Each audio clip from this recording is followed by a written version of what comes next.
من فترة قلت لكم ان هنزل وصفة لمحلول النقع بتاع الفراخ او السمك بيضيع اي زفارة.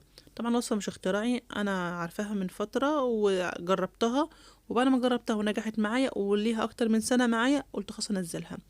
إيه، اي قشور من البرتقال، اليوستفندي، الليمون، طبعا ده كان ليمون وكان يوستفندي. فانا بجمعه في الفريزر كده عشان خاطر يبقى الشغل مره واحده بس، وبعد كده بسلقهم. بعد ما يتسلقوا ياخدوا معاك 10 دقايق، ربع ساعه، تلت ساعه، ده كله على حسب سماكه القشر. كل ما القشر يكون سميك كل ما بياخد فتره تسويه اعلى. القشر مش سميك خلاص. بعد كده بعد ما بيبردوا اضربهم في الخلاط بالشكل ده. طبعا تملي نص الخلاط بس مش كله. وبعد كده هتزودي ميه عليه غير الميه بتاعته، لان هو ما شاء الله يعني بيعمل كميه كبيره قوي. بس بعد كده هو بالشكل ده تحتفظ بيه بازايز. ده بيبقى معروف، تبقى معلماه كده ازاز، عارفاها ان دي مخصصه لتنظيف الطيور او السمك او الكلام ده، تضيع اي زفاره. طيب، اللي انا بعمله ده ايه؟ لتنظيف المواعين، الحوض، حيطان المطبخ، البوتاجاز، الرخامه. شوب بتاع الخلاط ده، ونزلت بمعلقتين كبار من الكربونات ومعلقتين كبار من ملح الليمون، وعليهم نص كوباية من الخل الخام او الخل المركز، مش الخل بتاع الازاز بتاعنا اللي بنشتري ده العادي اللي هو بنضيفه على السلطة والكلام ده. لا لا، مش هو ده خل خام. تروح عند الراجل بتاع السوبر ماركت تقول عايز مثلا ربع كيلو خل خام.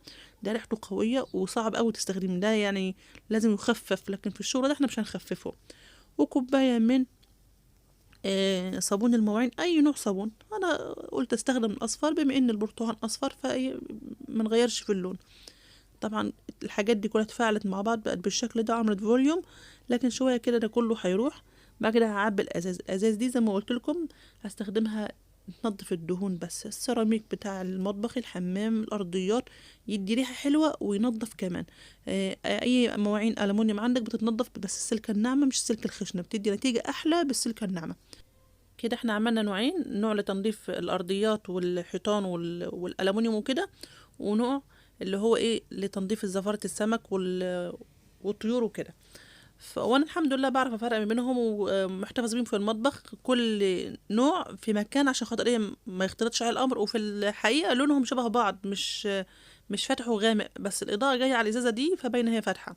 طبعا الفراخ بتتنقع ربع ساعه مش اكتر وبتبقى فيهاش اي ريحه، وكمان السمك. الحلو بقى لما تقلي سمك هتلاقي ريحة الآلية في المطبخ مش حلوة قوي، وحتى لو فتحت الشفاط برضو الريحة مش حلوة قوي. فأنا كنت بعمل ايه؟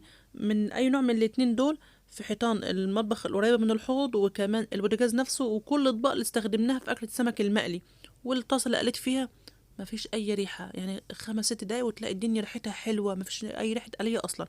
عايزه اقول لكم على حاجه، ان ممكن تخزني في اي مكان في المطبخ، ويقعد معاكي سنه من غير ما يحصل له اي حاجه. عايزه اقول لكم حاجه كمان: بلاش تملوا الازاز لاخرها. و... وكمان لما تيجي تفتحوها افتحوها بالراحه زي كانكم بتفتحوا بيبس، لان مره كنت بفتحها كده كنت مستعجله فالغطا ضرب في السقف. فيعني الواحد بيقول تجربته من خلال اللي حصل معاه. يا رب الفكره تعجبكم، ما تنسوش من صالح الدعاء.